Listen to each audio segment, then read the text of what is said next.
জীবনে আমরা অনেক সময় এমন পরিস্থিতিতে পড়ি যেখানে চারদিক থেকে বিপদ এসে ঘিরে ধরে। তখন মনে হয় সব শেষ। কিন্তু আপনি কি জানেন, সেই শেষ মুহূর্তটাই হতে পারে নতুন সূচনার শুরু। অনেকেই সেই সময় ভয় পায়, হেরে যায়। কিন্তু কিছু মানুষ ঠিক তখনও নিজের লক্ষ্যকে ধরে রাখে, আর তারাই একদিন ইতিহাস তৈরি করে।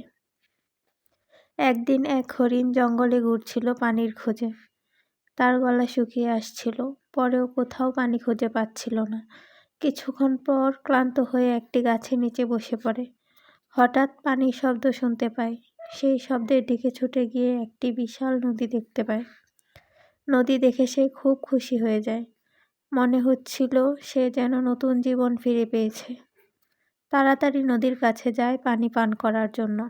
যখন সে মাথা ঝুঁকায় পানি পান করার জন্য, তখনই ডান দিক থেকে কি জানি শব্দ হলো। তখন সে তার ডান দিকে তাকিয়ে দেখতে পেল একটি শিকারী তার দিকে তীর দিয়ে দাঁড়িয়ে আছে। আবার বাম দিকে তাকিয়ে দেখে একটি সিংহ ঝোপের আড়ালে লুকিয়ে আছে।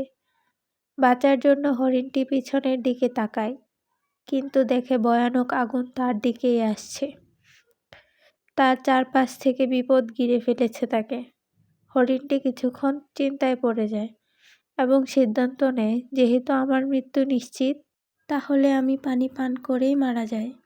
ঠিক তখনই কালো মেঘ জমে বৃষ্টি শুরু হয়। আগুন নিভে যায়। বৃষ্টির কারণে ভুল করে শিকারী সিংহের দিকে তীর মেরে বসে। তারপর সিংহ শিকারীর দিকে দিয়ে যায়। হরিণ পানি পানে ব্যস্ত থাকে। যখন সে পানি পান করে মাথা তুলে দেখে শিকারী এবং সিংহ কেউই আর নেই। পেছনে তাকিয়ে দেখে আগুনও নিভে গেছে। এই গল্পের শিক্ষাটি হলো, হরিণের মতো আমাদের জীবনেও নানান সমস্যা আসে, আর যখন আসে চারপাশ থেকেই আসে। তখন ঘাবড়ে গেলে চলবে না। শুধু মাথা ঠান্ডা রেখে একটু চিন্তা করতে হবে, আর নিজের লক্ষ্যের কথা মনে করতে হবে। হরিণের কাছেও তার সমস্যার সমাধানের কিছু উপায় ছিল। যেমন সে পানিতে লাফ দিতে পারত বা এদিক ওদিক ছুটতে পারত, কিন্তু সে তার লক্ষ্যে অটুট থাকে এবং পানি পান করতে থাকে।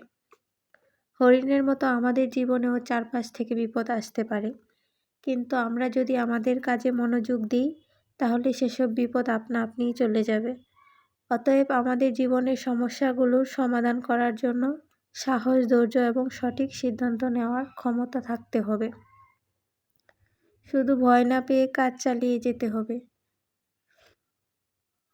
কখনো ভাববেন না যে দুনিয়া কি বলবে। আপনি আপনার কাজ করে যান, একদিন দুনিয়া আপনাকে দেখে অবাক হবে।